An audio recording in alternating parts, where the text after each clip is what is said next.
Sir, ano po mangyayari kapag hindi mo ginamit ang iyong final exit visa at hindi ka umuwi sa Pilipinas?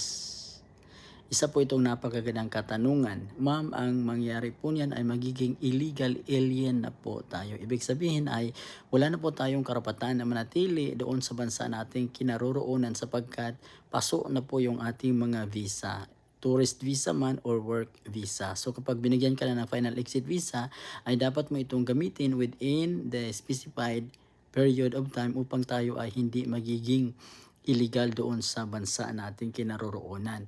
Ang mangyari po niyan ay maaari po tayong damputin ng otoridad upang tayo ay mapa-deport sa ating bansa. At also, I would like to remind you na kapag ikaw ay nandito sa Saudi at hindi mo ginamit ang final exit visa, ay meron pong penalty na dapat bayaran. So, dapat lang talaga na kapag meron na tayong final exit visa, ay gamitin ito at umuwi na sa Pilipinas. Maraming